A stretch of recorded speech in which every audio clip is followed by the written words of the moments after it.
Hello friends, UPSC main channel में आप सभी का स्वागत है। हिंदू एडिटोरियल डिस्कशन सीरीज़ में आज हम 29 अप्रैल का आर्टिकल डिस्कस करेंगे। तो आइए शुरू करते हैं फ्रेंड्स। तो आज हम 5 आर्टिकल को डिस्कस करेंगे, जिसमें आपका पहला आर्टिकल क्या है, सिग्नलिंग सपोर्ट। ये क्या है फ्रेंड्स, ये आपका अभी करंट म्यूचुअल फंड कंपनी है, फ्रैंकलिन टेम्पल्टन म्यूचुअल फंड। तो ये इन्होंने अपनी 6 स्कीम्स को बंद कर दिया है। तो जो इसमें इन्वेस्टर्स हैं उनको उनके ऊपर खतरा मंडरा रहा है, उनके जो उसमें पैसे लगे हुए हैं। तो इसी के चलते आरबीआई ने कुछ प्रपोजल्स लाए हुए हैं, कुछ उन्होंने जो है मीन्स राहत दी हुई है इन इन्वेस्टर्स को। तो हम जान लेते हैं जो इससे जुड़ी हुई कुछ टर्मिनोलॉजीज़ हैं, वो हम जान लेते हैं, तभी आपको ये पूरा आर्टिकल अच्छे से समझ में आएगा। तो पहले जान लेते हैं कि फ्रेंड्स म्यूचुअल फ़ंड क्या होता है। तो म्यूचुअल फ़ंड क्या है, इसको हम बिल्कुल आसान भाषा में समझते हैं। जैसे मान लीजिए कोई पर्सन ए है और कोई पर्सन बी है। तो जो ए पर्सन है, सॉरी जो बी पर्सन है, उसको मान लीजिए किसी भी कंपनी में इन्वेस्टमेंट करना है। किसी भी कंपनी जो भी उनके शेयर हैं, सिक्योरिटीज है, उसमें उनको इन्वेस्टमेंट करना है, जो आपका बी पर्सन। लेकिन उसको पूरी जानकारी नहीं है उस कंपनी के बारे में, या फिर और भी जो कंपनीज उनके बारे में। तो फिर क्या करेगा, और जो ई पर्सन है उसको पूरी जानकारी है उस कंपनी के बारे में, मतलब कोई भी जो भी कंपनीज हैं अलग अलग जहाँ पे वो इन्वेस्ट करना चाह रहा है, क्योंकि वो उस फील्ड में एक्सपर्ट है। तो बी कंपनी का, तो जो ए कंपनी का जो ए पर्सन है, वो ऑफ़र करेगा बी कंपनी को कि आप अपने पैसे मुझे दे दीजिए, मैं क्या करूँगा, मैं जितनी भी कंपनीज हैं उसमें आपके पैसे को इन्वेस्ट करूँगा, और जो भी फ़ायदा मिलेगा आपको जो है आपको दूंगा, और इसके इसके एवज में आपको कुछ कुछ अमाउंट आपको चार्ज करना पड़ेगा। तो ये आपका पूरा कंसेप्ट म्यूचुअल फंड का है। तो ऐसे इसको और ब्रॉड ब्रॉड समझते हैं क्या है। तो ऐसे जो ई पर्सन है वो कई लोगों से पैसे लेगा, ठीक है, और वो उसको अपने अलग अलग कंपनीज में जो है क्या बोलते हैं उस पैसे को इन्वेस्ट करेगा, और फिर जो भी उसके जो भी प्रॉफिट अर्न का भी प्रॉफिट होगा उस कंपनी को, और फिर जो लोगों को प्रॉफिट होगा, जो पैसे लगाए हैं उनको फिर वो पैसे दिए जाएंगे। ठीक है, ये आपका म्यूचुअल फंड का कॉन्सेप्ट है। तो एडवांटेज क्या है इसका, क्योंकि पर्सन क्या बोलते हैं म्यूचुअल फंड के थ्रू कर इन्वेस्टमेंट बजाय किसी और माध्यम से। तो इसके फ़ायदे ये हैं कि जो भी मान लीजिए म्यूचुअल फंड कंपनी है, तो वो बहुत सारी कंपनीज में आपके पैसे को इन्वेस्ट करती है। इसका मतलब क्या हुआ, इसका मतलब ये हुआ कि मान लीजिए आपने 100 रुपये किसी कंपनी में म्यूचुअल फंड कंपनी को दिए, तो वो आपके 100 रुपये को जो है 5 कंपनी में जो है आपके पैसे को इन्वेस्ट कर, मतलब 20-20 रुपये वो 5 कंपनी में आपको इन्वेस्ट कर देती हैं। मतलब जो भी कंपनीज अच्छी परफॉर्म कर रही होती हैं, उनकी ग्रोथ अच्छी होती है, तो जो भी 5 कंपनी में जो भी आपका प्रॉफिट होगा, वो आपका प्रॉफिट क्या बोलते हैं मिलेगा। तो इससे क्या होगा, जो आपका रिस्क होगा वो डाइवर्सिफाई हो जाएगा अलग अलग कंपनीज में। ठीक है, तो इसके आपको जो है आपका जो है आपका ऐसा नहीं है कि मान लीजिए आपने आपका अगर वही पैसा 100 रुपये किसी एक कंपनी में लगा दिए, तो आपकी सारी आशाएं जो है उसी एक कंपनी से होंगी। तो फिर इससे जो आपका रिटर्न होगा वो कम मिलने के चांसेस होगा। मान लीजिए वो कंपनी डूब गई या फिर वो कंपनी अच्छी नहीं चली। लेकिन अगर वही पैसे को अगर आप अलग अलग कंपनी में लगा देंगे, उसी पैसे को बांट देंगे, तो आपको कुछ पैसे आपको मिल जाएंगे, आपके पैसे नहीं डूबेंगे। तो पहला एडवांटेज इसका ये है। दूसरा क्या एडवांटेज है कि जो म्यूचुअल फंड कंपनी होती हैं उनके पास बहुत सारे उस फील्ड के एक्सपर्ट होते हैं, प्रोफेशनल्स होते हैं। तो वो पूरे आपके पैसे को, आपके जो अपने फंड आपने उसमें लगाया है, उस पूरे पैसे को वो मैनेज करती हैं, और बहुत ही सही तरीके से मैनेज करती है, ताकि आपको जो लॉस हो वो बिल्कुल कम हो, और आपको मतलब कि प्रॉफिट ज़्यादा हो। और तीसरा क्या एडवांटेज है इसका, कि जो उसकी सर्विस और कन्वीनियंस, मतलब आप जो भी इनकी सर्विस होती है बहुत ही मतलब ट्रांसपेरेंट रहती है, और आप इसको आसानी से आप क्या बोलते हैं अपने आप तो क्या बोलते हैं बहुत सारा नई नई टेक्नोलॉजी आपकी हैं, आपके एप्लीकेशंस आ गए हैं, आप उससे म्यूचुअल फंड में इन्वेस्ट कर सकते हैं। तो ये है। चौथा क्या है, इसमें आपका गवर्नमेंट की बैकिंग रहती है। मतलब अगर आपका पैसा डूब जा रहा है, उसमें नहीं हुआ, मान लो कोई कंपनी फेल कर जाती है, तो आपका पैसा उसमें सुरक्षित रहेगा। जो भी टर्म्स एंड कंडीशंस रहेंगे उसके अकॉर्डिंग आपको पैसा मिलेगा, मतलब गवर्नमेंट की बैकिंग रहेगी इसमें, इसीलिए ये ट्रस्ट वर्दी ज़्यादा हो जाती है। पांचवा है कि जो हमने बात किया कि ट्रांसपेरेंसी रहेगी, पहले हमने बताया कि आप इसमें चेक कर सकते हैं और कंपैरिजन कर सकते हैं। मतलब वही जो उसमें प्रोफेशनल्स हैं, आप उसमें कंपेयर कर सकते हैं कि किस कंपनी में जो है लगाया जाए, आपको पूरा उसमें इन्फॉर्म किया जाएगा कि ये कंपनी में पैसे लगाए जा रहे हैं। छठवा क्या है, फ्लेक्सिबिलिटी, वही हमने बात किया कि आप उसमें क्या बोलते हैं कभी भी उसको देख सकते हैं। जब भी आप, अगर आपको लगता है कि आपके पैसे डूब जाएंगे, तो आप किसी भी समय वो उस पैसों को निकाल सकते हैं। तो ये सब आपके कुछ एडवांटेज हो गए। तो ऐसी बात नहीं, कुछ डिसएडवांटेज भी हैं। हमने बात किया कि वो कुछ चार्ज आपसे लेंगे, क्योंकि भाई वो इतना सारा उनका मैनेजमेंट है, पूरा इंफ्रास्ट्रक्चर है, उसको मैनेज करने के लिए कुछ चार्ज तो लेंगे ही। तो वो चार्जेस जो है भी आपको बियर करना पड़ता है, जो भी इन्वेस्टर होता है। तो ये आपका डिसएडवांटेज है। और दूसरा क्या है, लेस प्रेडिक्टेबल इनकम, मतलब आपका जो इनकम होगा वो प्रेडिक्टेबल थोड़ा कम रहता है। क्योंकि अगर वो पैसे आपके अलग अलग कंपनी में लगाए जाएंगे, तो आपको सर्टेनिटी नहीं रहेगी आपको कितने पैसे मिलेंगे। तो ये आपका डिसएडवांटेज है। और दूसरा क्या टर्म है इसमें, एसेट अंडर मैनेजमेंट। मतलब क्या है फ्रेंड्स इसका, कि जो भी म्यूचुअल फंड कंपनी है, वो जो पैसे उसमें आपने डाले हैं, वो सारे पैसे, जितने पैसे आप उसमें उस कंपनी में हैं, उस पूरे जो भी उसकी मार्केट वैल्यू होगा, उस वो उसको आपका क्या बोलते हैं, एसेट अंडर मैनेजमेंट होता है। ठीक है, मतलब जो भी एंटिटी आपके बिहाफ आपने जो पैसे दिए हैं, वो सारे पैसे, मतलब कि जो जितने भी इन्वेस्टर्स में डाले हैं उन सभी को एसेट अंडर मैनेजमेंट। तो ऐसे ये सिर्फ म्यूचुअल फंड के पर्सपेक्टिव में नहीं, ये बैंक्स में भी ये होता है एसेट अंडर अंडर मैनेजमेंट। मतलब कि आपके पैसे को तो बैंक भी मैच करती है। अब जब आप डिपॉजिट करते हैं, तो वो हर बैंक्स का और कंपनी का जो डेफिनेशन है एसेट अंडर मैनेजमेंट, वो वेरी करता रहता है। तो ये आपका एसेट अंडर मैनेजमेंट हो गया। तीसरा क्या कंसेप्ट है इसमें, हेल्ड टू मैच्योरिटी इन्वेस्टमेंट। ये क्या है फ्रेंड्स, ये मतलब है कि कोई भी कंपनी या बैंक हो गई, वो मान लीजिए आगे कोई ऐसे अनफोर्सिंग सिचुएशन, मान लीजिए अभी जो कोविड-19 है, और फिर कोई भी ऐसे मान लीजिए कोई कंपनी फेल करती है, या फिर जिसको पैसे बैंक ने दिए हुए हैं, या फिर जो कंपनी किसी में पैसे लगाई हुई है वो फेल कर जाती है, तो इसी के चलते जो बैंक होती हैं, कंपनी होती हैं, कुछ सिक्योरिटीज़ को अपने पास रखती हैं, जिससे मान लीजिए अगर कोई सिचुएशन आती है, लिक्विडिटी बहुत कम हो जाती है, या फिर जो क्या बोलते हैं हमारे जो इकोनॉमी में क्या बोलते हैं वोलेटिलिटी बहुत रहती है, तो उसी को अवॉइड करने के लिए जो हेल्ड टू मैच्योरिटी कुछ सिक्योरिटी होती हैं, उसको जो है अपने पास वो किसी अलग कंपनीज में जो है उसको इन्वेस्ट करती हैं, ताकि जो है उनको एक सिक्योरिटी उनके पास रहे। ये आपका क्या बोलते हैं, हेल्ड टू मैच्योरिटी का कॉन्सेप्ट है फ्रेंड्स। तो अब हम जानते हैं, हमने बात किया वही जो पूरा जो करंट कॉन्टेक्स्ट हमने आपसे बात कर लिया। तो इसी के चलते जो हमारी फ्रैंकफर्ट टेम्पल्टन में जो म्यूचुअल फंड है वो फेल कर गई है। 6 स्कीम्स को उन्होंने बंद कर दिया है। तो आरबीआई ने जो हमें कॉमर्शियल बैंक्स हैं उनको जो है 50,000 रुपये तक की जो है एक क्या बोलते हैं, एक विंडो प्रोवाइड किया हुआ है, जिससे वो पैसे वो म्यूचुअल फंड को जो है लेंड कर सकें। तो ये आपका करंट कॉन्टेक्स्ट है। तो इसी का इस आर्टिकल में बात करते हैं कि इससे जुड़े हुए इश्यूज़ कौन कौन से हैं। तो इससे जुड़े हुए इश्यूज़ कौन कौन से हैं फ्रेंड्स, कि वही कि जो हमने बात किया, जो आपका हेल्ड टू मैच्योरिटी लिमिट है किसी भी बैंक की, वो आपकी जो है 25% अभी हमारे मिस आरबीआई ने तय किया हुआ है, जो हमने बात किया। तो क्या वो उस लिमिट को ब्रीच करना अभी मतलब कि ज़रूरी है या फिर है या नहीं है, ये देखने लायक होगा अभी भविष्य में आगे। और हमने कुछ दिन पहले बात की थी लॉन्ग टर्म रेपो ऑपरेशन, वो, और फिर क्योंकि उसमें उसमें अभी आरबीआई ने 50,000 रुपये एनबीएफसी को देने के लिए कहा है उस क्या बोलते हैं एलटीआरओ से।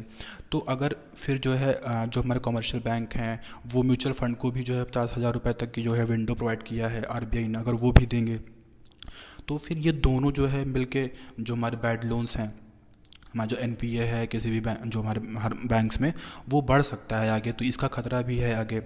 तीसरा क्या इसका इशू है इसमें जुड़ा हुआ है, अभी हम जानते हैं कोविड-19 में जो हमारी क्रेडिट रेटिंग वो एजेंसीज़ हैं, वो जितने भी कंपनीज़ हैं, उनकी रेटिंग को डाउनग्रेड कर दिए हैं।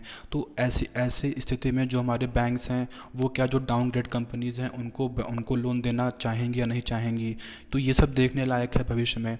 और फिर अंत में क्या कहते हैं आर्टिकल में, कि जो सिचुएशन है, जो हमने इशू इसमें बताए हैं, बैंक्स क्या विलिंगनेस शो करेंगे देने के लिए, ऐसे ऐसे ऐसे सिचुएशन में जो हमारी सिचुएशन है अभी और आगे एग्रेवेट हो सकती है। तो ऐसे सिचुएशन में जो हमारे बैंक, जो हमारे गवर्नमेंट है, उनको तैयार रहना चाहिए, क्योंकि सिचुएशन कुछ भी हो सकती है। मान लीजिए बैंक्स पैसे देने से मना कर देती हैं, कुछ भी नहीं शो करती हैं विलिंगनेस, तो जो गवर्नमेंट को भी उसमें बैकिंग देनी पड़ेगी। क्योंकि अगर अगर लोगों का पैसा म्यूचुअल फंड में डूब जाएगा, तो जो हमारे इकोनॉमी में लिक्विडिटी है जो, और जो कंपनीज उससे जुड़ी हुई हैं, उनको काफ़ी भारी नुकसान होगा, और उनका जो कॉन्फिडेंस लेवल है इन्वेस्टर्स का, लोगों का, उस पर गिरेगा। तो ये देखने लायक है। नेक्स्ट आर्टिकल बहुत छोटा आर्टिकल है। क्या इसमें कह रहे हैं, इसमें यही कह रहे हैं कि जो हमारा जो कोविड-19 के केसेस हैं पूरे विश्व में जो है बढ़ रहे हैं काफ़ी। यूएसए में भी सबसे ज़्यादा हमने देखा, और फिर जो स्पेन में भी जो है काफ़ी ज़्यादा हमने देखा है। नंबर जानने की आवश्यकता नहीं है, आप उसको देख सकते हैं साइट पे। और फिर आगे बात करते हैं क्या कि इंडिया में भी जो है अभी 30,000 केसेस आ गए हैं और 900 कुछ केसेस जो है को मिस डेथ हुई है अलग अलग स्टेट्स में, जिसमें जिसमें जो महाराष्ट्र है वो टॉप पे है। और उसी में बात करते हैं कि महाराष्ट्र में एक प्लेस है धारावी, मतलब एक स्लम एरियाज़ है जहाँ पे काफ़ी मीन्स 1 लाख से भी 10 लाख के अराउंड पॉपुलेशन वहाँ पे रहती है। और बहुत ही क्या बोलते हैं प्रिकैरियस कंडीशन में रहती है। तो जहाँ पे सोशल डिस्टेंसिंग जो कोविड-19 को प्रोटेक्ट करने की बात कर रहे हैं वो मेंटेन करना जो है असंभव है। तो इसीलिए वहाँ पे केसेस बहुत सारे बढ़ रहे हैं। तो सरकार को जो है क्या करना चाहिए, जो अलग अलग कंट्री जो सिंगापुर हो गई, साउथ कोरिया हो गई, जहाँ पे यहाँ पे भी वहाँ पे भी अर्बन जो आपके स्लम एरियाज वहाँ पे भी हैं, उसको किस तरह मैनेज किए हुए हैं, उनकी प्रैक्टिसेस को अडॉप्ट करने की आवश्यकता है। क्योंकि चीज़ें जो हैं आगे अगर हाथ से निकल जाएंगे तो फिर जो हमने देखा किस तरह जो है केसेस बढ़े हुए हैं हमारे इंडिया में। तो कुछ ही दिनों में केसेस कितने बढ़ जाएंगे ये कहना उचित बिल्कुल नहीं है। तो इसी के बारे में आगे हम इसमें पूरा बात करते हैं कि अलग अलग कंट्रीज से जो है हमारी जो मीन्स जो हमारे जो सक्सेसफुली उसको ट्रैक किए हुए हैं और केसेस को कम किए हुए हैं, इसकी पूरी बात करते हैं इस आर्टिकल में।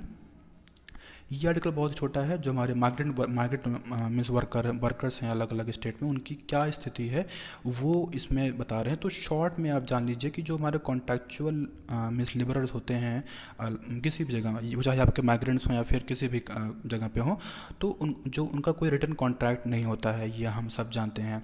और जो उनका मीन्स रेगुलर उनको वेजेस भी नहीं मिलते हैं, जैसे हर जो हमारे मीन्स प्रोफेशनल्स हैं उनको मिलते हैं, उनको मीन्स नहीं मिलते हैं। और क्या कह रहे हैं इसमें आगे, इसमें कह रहे हैं कि जब उनको रेगुलर वेजेस नहीं मिलते हैं और जो उनको वर्किंग कंडीशन होती है वो भी जो है नहीं होती है, ना तो उनको कोई सोशल सिक्योरिटी नेट प्रोवाइड करते हैं, ना फिर ना कोई कोई उनको पेंशन की दी जाती हैं सुविधाएं। और आगे क्या है कि जब उनके मीन्स जो उनका रेगुलर वेज जब हम जानते हैं कि नहीं होता है, क्योंकि जब कॉन्ट्रैक्ट नहीं होता है तो कभी कभी मान लीजिए 2 साल का है तो उसको 1 साल के भीतर ही जो है ख़त्म कर देते हैं। तो इससे क्या होगा, जब लोगों के पैसे कम होंगे तो फिर जो हमारे मनी लेंडर्स हैं उससे बोरो करेंगे गाँव से, तो फिर उनका एक्सपेक्टेशन और ज़्यादा होता है। तो इस तरह जो एक आपका साइकिल है वो चलती रहती है और वो उसी कंडीशन में क्या बोलते हैं रहते हैं। और आगे क्या बता रहे हैं कि जो हमारे मीन्स वर्कर्स हैं उनकी जो कंडीशन बहुत ही बुरी तरीके से, मतलब मीन्स ना तो पीने का पानी रहता है, ना तो मीन्स सैनिटेशन की ज़रूरत रहती है, मीन्स वो होता है, और ना ही इलेक्ट्रिसिटी प्रोवाइड कर मतलब कि रहता है प्रॉपरली। तो इससे भी जो है एक तो वो ऑलरेडी फाइनेंशियली वल्नरेबल हैं और दूसरी तरफ जो उनका हेल्थ का भी है वो भी डिटोरेट करती है इन सब कंडीशन से। तो इस बार इसमें पूरा वही बारे में बता रहे हैं, बहुत खास आर्टिकल नहीं था। नेक्स्ट आर्टिकल क्या, नेक्स्ट आर्टिकल में ये बात करते हैं कि जो जो पैंडमिक है उसको किस तरह कॉम्बैट किया जाए। तो स्वास्थ्य में ये बताते हैं कि जो है WHO हमारा कहता है कि जो लॉकडाउन होता है वो कोई ये एक रामबाण नहीं है। ये सिर्फ और सिर्फ जो है जो हमारे गवर्नमेंट होती हैं वो चीज़ों को कलेक्ट कर लें, जो भी मतलब उनके मीन्स आपके हेल्थ केयर इंफ्रास्ट्रक्चर है उसको रोबस्ट कर लें, ताकि जो है आगे जब भी जैसे सिचुएशन बढ़ती है वो उसको कंट्रोल करने में जो है में सहायक हो। तो ये लॉकडाउन का पर्पज़ है, ना कि ये कोई रामबाण है, ये आपका WHO कहता है। आगे क्या कहते हैं इस आर्टिकल में, आगे कहते हैं, आगे भी बहुत सारी बातें करते हैं जो हमने पहले भी डिस्कस किया हुआ है। इसमें मुख्य जो बात करते हैं कहते हैं herd immunity. Herd immunity concept हमने पहले वीडियो में हमारे आप देख लेंगे वहाँ पढ़ा हुआ है। तो शॉर्ट में जान लेते हैं हर्ड इम्यूनिटी क्या होता है। हर्ड इम्यूनिटी मतलब होता है कि डिजीज़ को जो है पॉपुलेशन में फैलने दिया जाए, ताकि जो लोग हैं, इससे जो लोग हैं उनके अंदर एक इम्यूनिटी डेवलप हो जाएगी। तो इम्यूनिटी डेवलप हो जाएगी तो जो ट्रांसमिशन का रेट है, जो चेन है वो ब्रेक हो जाएगा और डिजीज़ ऑटोमेटिक कंटेन हो जाएगी। तो ये ऑलरेडी जो है बहुत जो हमारी पहले डिजीज़ आई हैं, H1N1 जो इन्फ्लुएंजा था 2009 में था, वो भी इसी तरह कंट्रोल किया गया था। उसमें 40% पॉपुलेशन को जब इन्फेक्ट हो गए थे तो वो उससे क्या बोलते हैं इम्यूनिटी उनके अंदर डेवलप हो गई थी और फिर वो डिजीज़ को कंटेन कर लिए थे। और भी हमारा जो पहले इन्फ्लुएंजा, स्पेनिश इन्फ्लुएंजा जो हमारे 1918 में आया था, हांगकांग इन्फ्लुएंजा जब आया था तब भी जर्मन मीजल्स था। तो ये सब पहले डिजीज़ को जो है हर्ड इम्यूनिटी से ही जो है क्या बोलते हैं कंट्रोल किया, बल्कि इसके बाद में कुछ सालों बाद क्या बोलते हैं इसके वैक्सीन भी डेवलप हो गई थी। तो हर्ड इम्यूनिटी कॉन्सेप्ट ये है। तो हमारे यूके एक कंट्री है वर्ल्ड में, उन्होंने जो है इसको अप्लाई करने की बात की थी। तो उन्होंने तो उसको हाँ, तो इसमें जान लेते हैं कि ये रिवर्स क्वारंटाइन क्या होता है। तो जैसे हम पहले इसको पहले हम जानते हैं कि हर्ड इम्यूनिटी का कॉन्सेप्ट जो यूके ने किया अडॉप्ट, क्या उसको हम हमारे इंडिया में करना चाहिए? नहीं करना चाहिए। क्यों? क्योंकि जो हमारे यूके ने किया अडॉप्ट, उसमें उन्होंने पूरे पॉपुलेशन में उसको फैलने दिया है। जो हमारे वल्नरेबल्स हैं, जो आपके जो है कोमोबिलिटीज़ हैं, जो आपके ओल्ड पीपल हैं, उनको भी करने दिया है, क्योंकि वो सबसे ज़्यादा वल्नरेबल हैं उस डिजीज कोविड-19 से, क्योंकि उनकी इम्यूनिटी पावर बहुत कम है। तो ये यूके ने किया है। हमारे इंडिया में ऐसा नहीं करना चाहिए। हमारे इंडिया में क्या करना चाहिए? जो एल्डरलीज हैं और जो हमारे जिनको कोमोबिलिटीज़ अलग अलग, हाइपरटेंशन वगैरह या हार्ट की डिजीज़ है, उनको उनको बचाया जाए, और जो यंग्स हैं उनमें उसको फैलने दिए, ताकि जो चेन है वो ब्रेक कर दी जाए। इसमें एक कॉन्सेप्ट है रिवर्स क्वारंटाइन। रिवर्स क्वारंटाइन मतलब क्या होता है? जो भी हमने बात किया कि जो भी आपके मोस्ट वल्नरेबल हैं और जो उनको कोमॉर्बिडिटीज़ है, उनको उनको क्वारंटाइन किया जाए, उनको जो है घर में रखा जाए, आइसोलेट किया जाए, और जो हमारे यंग पॉपुलेशन में फैलने दिया जाए।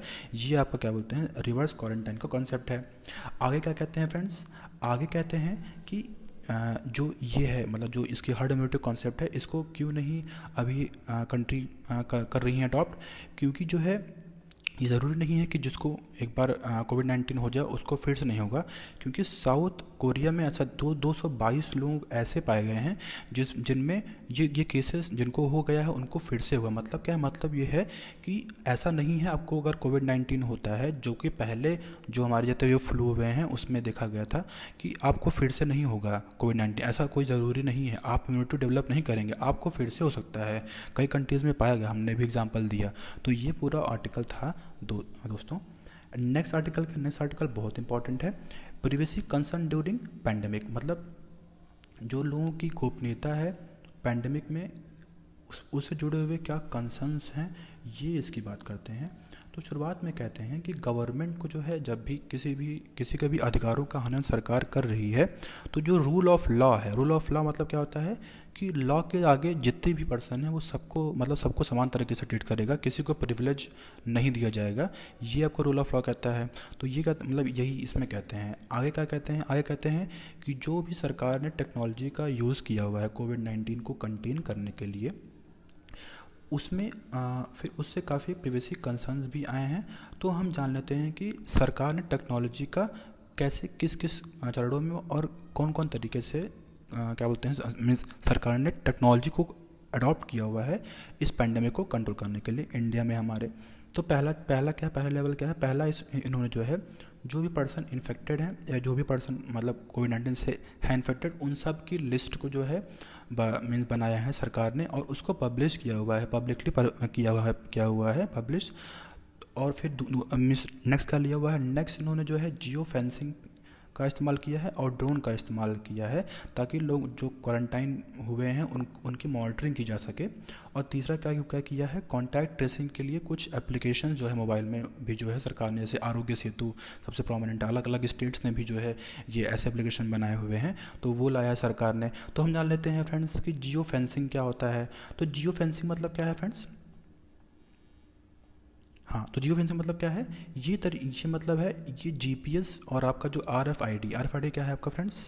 आपका रेडियो फ्रिक्वेंसी आइडेंटिफिकेशन, इन दोनों माध्यम से एक ऐसा बाउंड्री क्रिएट करना, जिसे मतलब ऐसा क्रिएट करना बाउंड्री, ताकि जो जो भी उस एरिया से अगर मान लीजिए कोई बाहर निकलता है तो उससे टेस्ट किया जाए। मतलब वही है कि मान लीजिए कोई भी एरिया है, मान लीजिए कोई बिल्डिंग है, उसमें जियो फेंसिंग कर दी जाए, तो जो मान लीजिए वहाँ से कोई निकलता है तो उनको ट्रेस किया जा सके जीपीएस के माध्यम से या आरएफआईडी के माध्यम से।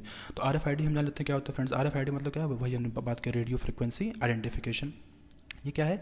ये इलेक्ट्रोमैग्नेटिक वेव्स के थ्रू जो है के थ्रू जो है जो मीन्स रेडियो फ्रिक्वेंसी उसकी होती है, उसको ट्रांसमिट किया जाता है, जिससे कि ऑब्जेक्ट को जो है आइडेंटिफाई किया जा सके। जैसे हमारे कंट्री में जो है, जो फास्ट टैग है, जो हाईवेज़ में जो है हमने देखा होगा, ऐसे एक क्यूआर कोड आपके गाड़ी के ऊपर लगा होता है, जो आपकी सनस्क्रीन होती है उसी के, हाँ, जो आपका विंडो स्क्रीन होती है उसमें लगा होता है ऐसे वो जो क्यूआर कोड, फिर आपका दूर पे जहाँ पे पोल प्लाजाज होते हैं वहाँ पे लगे होते हैं, तो वहाँ पे वो उससे ट्रैक कर लेता है RFID से। तो और फिर जो आपका पैसा होता है आपके आपके बैंक अकाउंट से कट जाता है, आपको वहाँ रोकने की ज़रूरत नहीं होती है। इससे टाइम का कंज्यूम होता है और इससे जो ट्रांसपेरेंसी है वो आती है और जो रेवेन्यू कलेक्शन है वो बढ़ता है।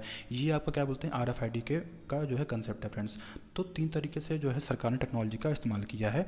आगे जो है इन तीनों टेक्नोलॉजी को जो है जो भी इससे इश्यूज़ जुड़े हुए हैं उसको क्रिटिसाइज़ करते हैं।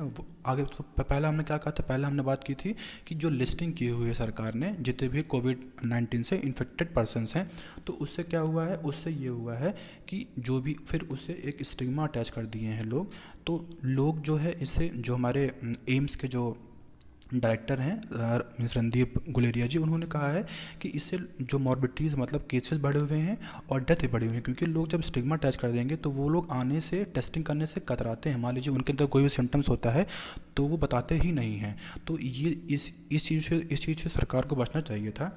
दूसरा क्या हमने बात की, जियो फेंसिंग और ड्रोन टेक्नोलॉजी।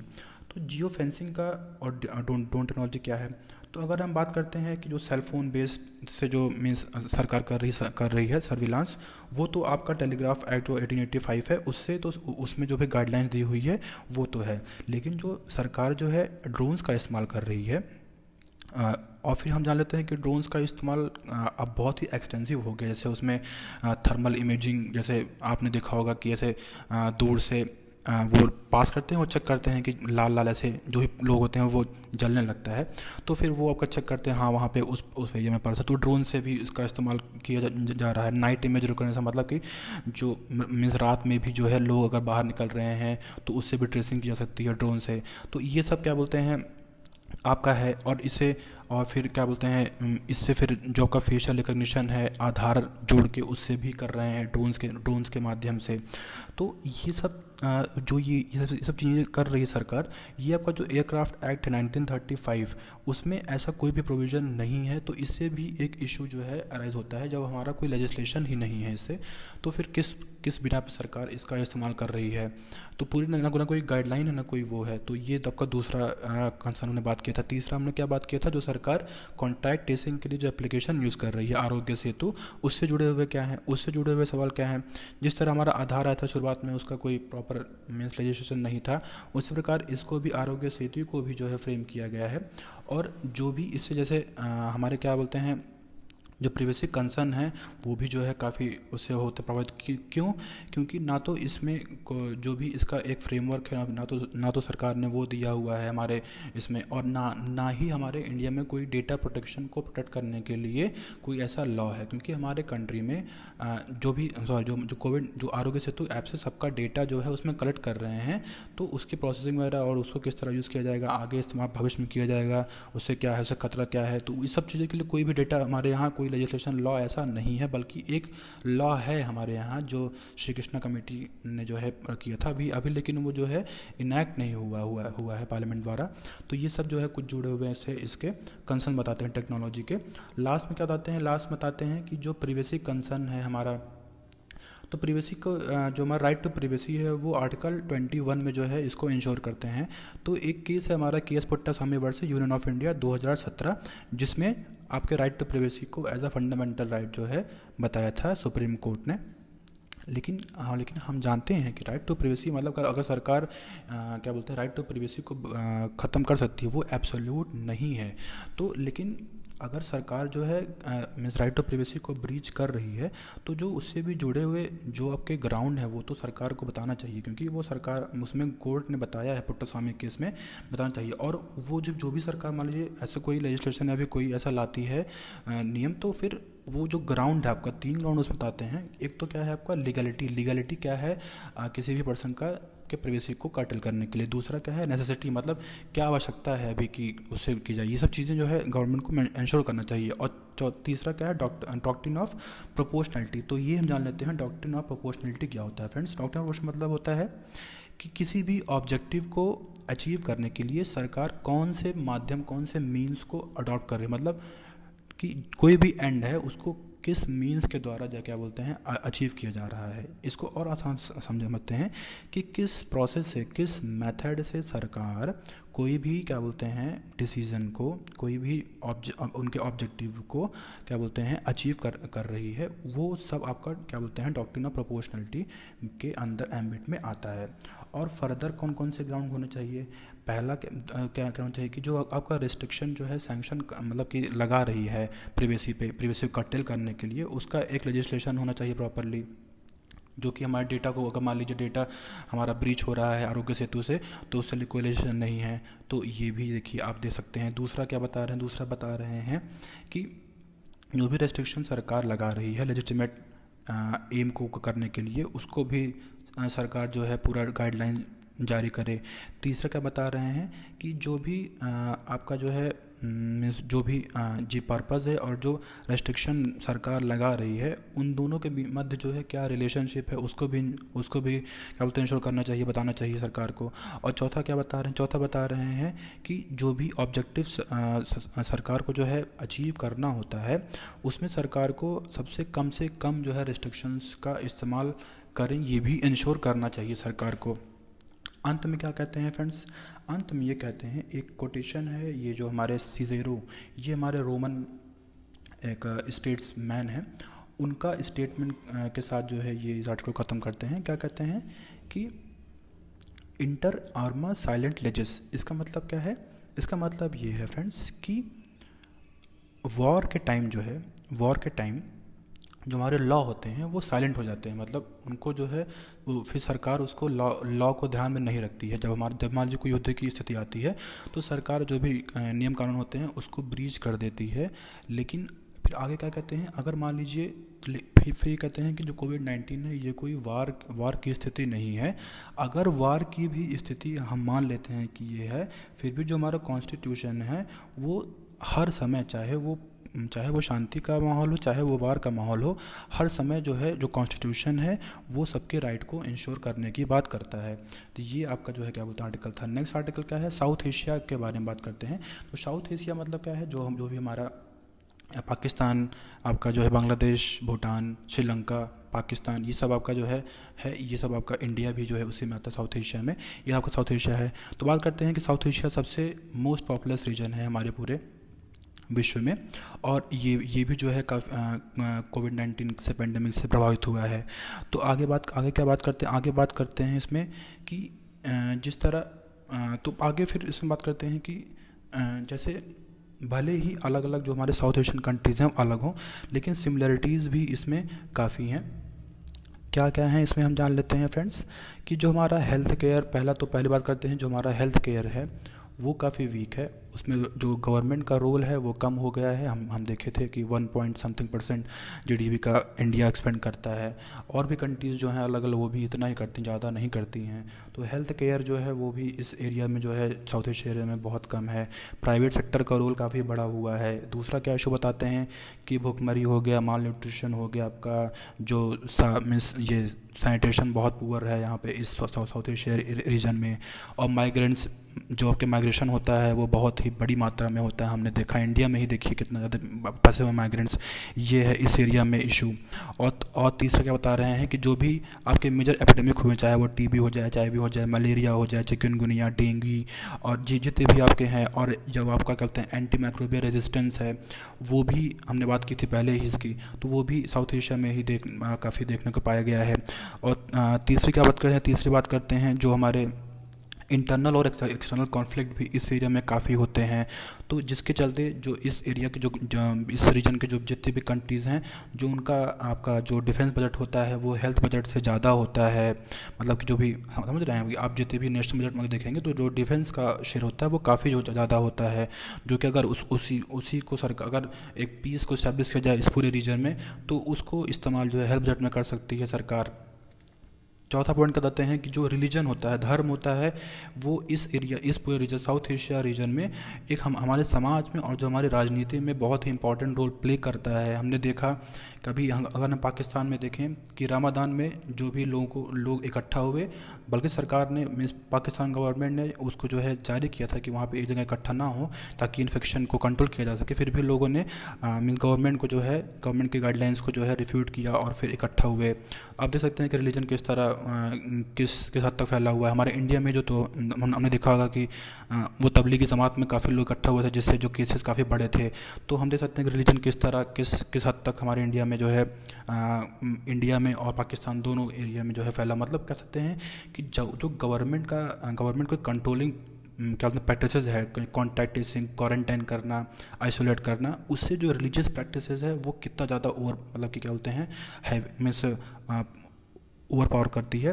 अंत में क्या हो जाते हैं कि कुछ सिल्वर लाइनिंग भी देख मतलब कुछ एक बेस्ट एस्पेक्ट भी दिखा है इस रीजन में। पहला दिखा है कि जो जितने भी कंट्रीज़ हैं वो हेल्थ केयर सिस्टम में अब ज़्यादा इन्वेस्ट करने लगेंगी। मतलब क्योंकि जो हमने देखा कितना कमियां हैं हमारे पास, जैसे इस कंट्रीज़ में मीन्स आसपास कंट्रीज़ में हैं जो आपका आईसीयूज़ हैं, बेड्स हैं, वेंटिलेटर्स हैं, वो उसकी कमी है। तो उसको बढ़ाने की मांग कर रहे हैं, अलग अलग प्राइवेट सेक्टर से भी उसको जो है मीन्स कह रहे हैं कि करने के लिए इन्वेस्टमेंट। तो ये जो है एक अच्छा एस्पेक्ट है। दूसरा एस्पेक्ट क्या बता रहे हैं कि अब हमने देखा था जब ये शुरू हुआ था तो सार्क का एक वर्चुअल कॉन्फ्रेंस किया था मोदी जी ने, तो उससे एक दूसरे को मीन्स वो करने की बात हुई थी। और फिर तीसरा क्या क्या कहते हैं आगे, फिर उसमें कुछ बात करते हैं वे फॉरवर्ड की। क्या है कि अगर हमें इस चीज़ मीन्स इस पूरे रीजन में हम जानते हैं कि जो मीन्स फेक न्यूज़ का हो गया, चाहे वो अनएथिकल प्रैक्टिसेस हो गई, सुपरस्टिशन हो गया, वो इस एरिया में काफ़ी ज़्यादा है। तो ज़रूरत है कि जो एक साइंस के प्रिंसिपल हैं, जो विज्ञान का है, उसकी महत्वता ज़्यादा बढ़ाई जाए। और जो अलग अलग वैद्य हैं, हम देखे होंगे झोला छाप डॉक्टर्स की भी काफ़ी इसमें भरमार है इस पूरे रीजन में, उसको कर्टल करने की आवश्यकता है। नेक्स्ट बता रहे हैं कि जो मतलब कि जो नेशनल सिक्योरिटी से ज़्यादा जो लोगों की हेल्थ सिक्योरिटी है उसको प्रोमिनेंस मिलना चाहिए। तो ये पूरा आर्टिकल था फ्रेंड्स। आज के लिए इतना ही।